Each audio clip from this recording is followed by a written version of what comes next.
Hi, I'm Rick, call sign Friendly Fire of the Team Spartan Airsoft, doing an entry-level kit review for Bomb Airsoft for the Airsofter on a budget. Working from the inside out, let me take you through my kit. So, base layers, trousers, just whatever's in the wardrobe really. These trousers are Kevlar lined motorcycle pants. I think suit the CQB environment really well on account of it's got the urban camouflage. The Face Pro that I use is obviously full face protection. A little bit of a cheeky grin. Reason for that is, well, you've always got to be smiling. And of course, appropriate headwear and a neck guard. Moving on to the more interesting stuff, I've got a Nuprol PMC plate carrier. Completely mollied both front and back, which means it's got absolute customization. You can vary your loads out as you see fit, making it more ergonomic. For me, I've got my MP5 magazine holster and a gun holster on the side. Moving on to the more interesting stuff, this is my Sama MP5 A5 automatic electric gun, running the high cap magazine, holds about 500 BBs, and it shoots at about 290 on .25s. Really decent gun, and it's kept me going throughout the past year.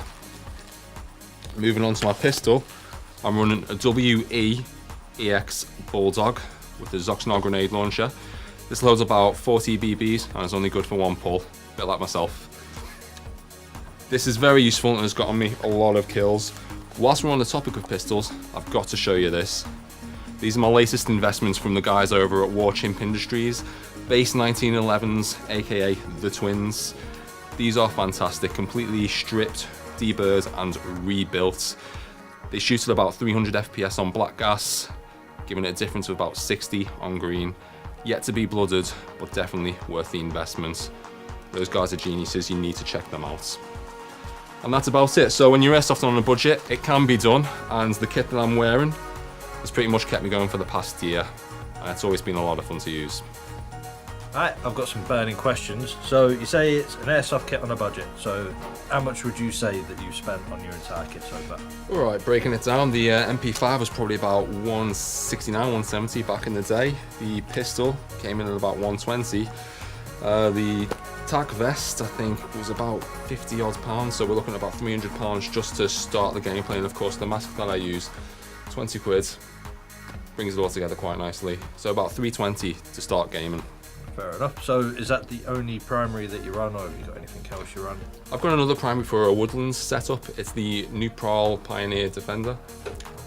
It's pretty good, all polymer, all plastic, and it's lightweight. It allows me to cover the distance and cover the ground and make an impact on the enemy, I suppose. Fair enough. So your face protection that you're using, Yes.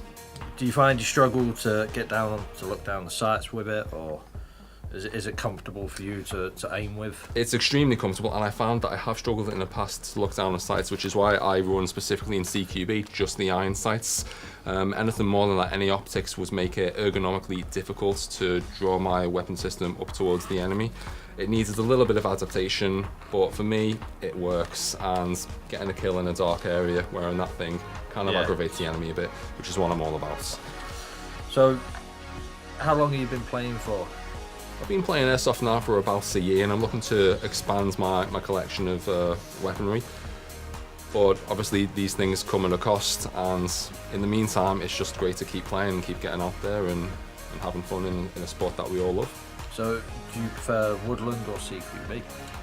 It's got to be CQB for me. I think it's what I started off with. It's easier to sort of adapt, and it's a lot more tactical in a sense of you can be a one-man army. Additionally, when you're using budget weapons, the FPS and the rates of fire don't really matter because the target's never more than 40, 50 feet away.